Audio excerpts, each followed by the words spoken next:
गोरखपुर के मुफ्तीपुर में बीता था क्रिया योग के प्रणेता श्री श्री परमहंस योगानंद जी का बचपन।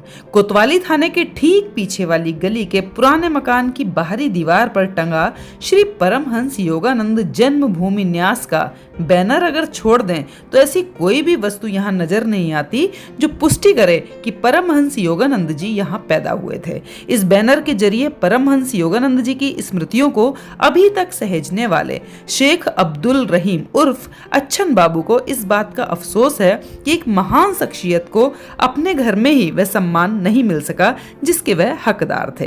प्रधानमंत्री नरेंद्र मोदी ने योगानंद पर डाक टिकट जारी कर उनके योगदान का जिक्र किया तो उम्मीद जगी कि अब तो कुछ होगा।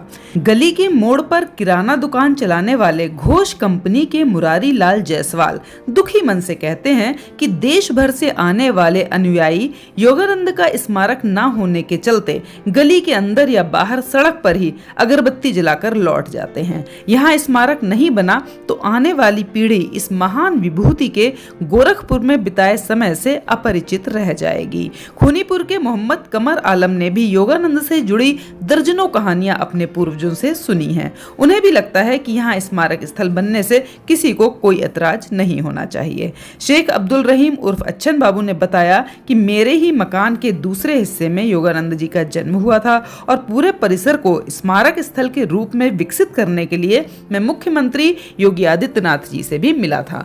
उन्होंने इस पर सहमति जताई थी। 3-4 महीने पहले प्रशासन की टीम घर आई थी, पूरे परिसर का सर्वे किया था। इसके बाद उम्मीद जगी है कि सरकार इस स्थान को स्मारक स्थल के रूप में विकसित करेगी। क्षेत्रीय पर्यटन अधिकारी रविंद्र मिश्रा ने पुष्टि करते हुए बताया था कि तत्कालीन जिलाधिकारी के विजेंद्र पांडियन के निर्देश पर मैं टीम के साथ सर्वे करने गया था। इसकी रिपोर्ट शासन को भेज दी गई है। श्री योगानंद के पिता श्री भगवती चरण घोष गोरखपुर रेलवे में अधिकारी थे।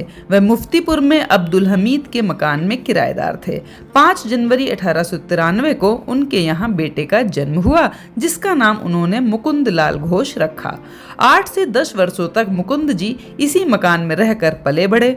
मुकुंद लाल ही परमहंस योगानंद के रूप में विख्यात हुए। दुनिया भर में योग का प्रचार प्रसार करने वाले योग गुरु श्री परमहंस योगानंद की जन्मस्थली और उनसे जुड़ी वस्तुओं को धरोहर के रूप में प्रदेश सरकार संरक्षित करेगी। शहर के नखास स्थित घर के जिस कमरे में उनका जन्म हुआ था उसे भी धरोहर के तौर पर संरक्षित कर परिसर को विकसित करने की योजना है। घर में अभी भी उनकी खड़ाओं, रुद्राक्ष की मालाएं, लैंप और पुस्तकें सुरक्षित रखी हुई हैं। ये पूरा घर लगभग 1200 वर्ग मीटर में है और इस पूरे परिसर में एक संग्रहालय और योग केंद्र बनाने की पूरी तैयारी हो चुकी है और जल्द ही हम इस पुराने घर की जगह एक बहुत बड़ा सा मंदिर, आश्रम, संग्रहालय और योग केंद्र देखने वाले हैं। तो बोलिए जय गुरुदेव, जय महाअवतार बाबा जी।